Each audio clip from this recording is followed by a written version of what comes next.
New York City, Old Homestead. Joins us now for a little grilling and chilling. It's good to see you. Good to see you. How much is your business correlated to the stock market? You know, last week I was watching the corn, the soybean, and the wheat futures move up. That's an indication that eventually meat will get higher. So what I do is I hedge. I know it's seasonally prices change, so I can buy 6 months ahead. I know from 40 years in the business, I like to protect my customer. So I try to keep the prices down. I never want to raise prices, so I always look to buy when I think it's right and hedge it 6 months ahead of time. Look, it's been a pretty good year despite the most recent volatility that we've seen on Wall Street. It's been a good year for stocks. Does that mean it's a good year for you? When people are making more money in the market, are they spending more money in your restaurant? America has a love affair with steak. Even when the market's not great, people want to eat steak. This was a great year for the Old Homestead, I tell you, because of our expansions.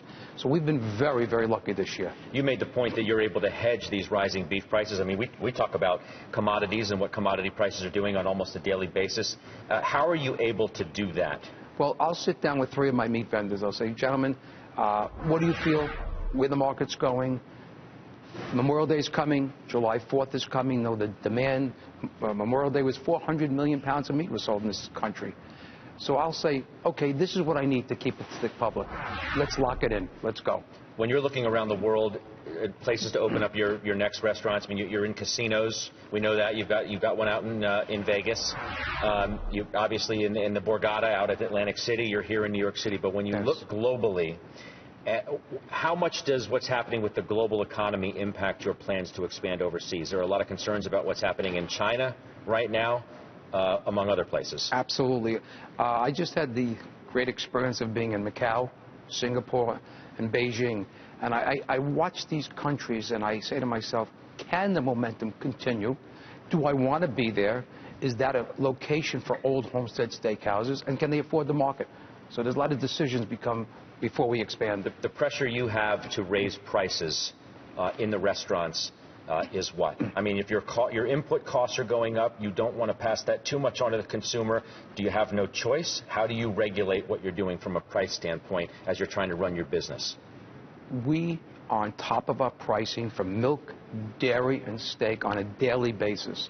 We'll shop items to get the best price so we don't have to raise prices to the customer. We haven't raised prices in the last 2.5 years. But you watch the movements in the commodities market every day? What beef's doing, what corn's doing, what soy's doing? That's what I know down the road will affect the cattle.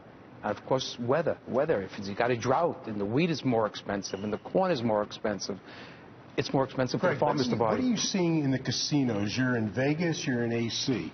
What are you seeing in terms of their business levels? Are they up year over year, or are they seeding more traffic out to Macau? A long way to go, but how's their business going from your standpoint? Well, Macau is really doing very, very well. But I have to tell you, our Atlantic City property at the Borgata, we're having the best summer we've ever had.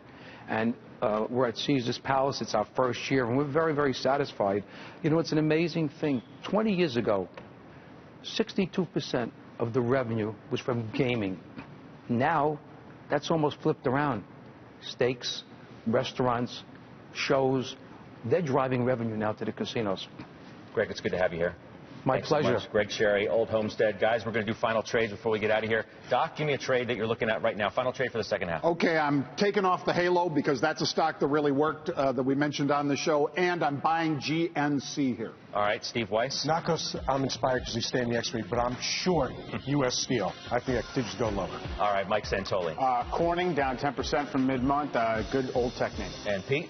Well, I like Las Vegas Sands, so I'm part of that gaming. You talked about Macau and how excited you are. I also like Pfizer. The second half, you got to like these pharma names. I think Pfizer can go higher. All right, that does it for us. Have a great weekend. We'll look forward to covering the second half of the year for you as well here on the Halftime Show.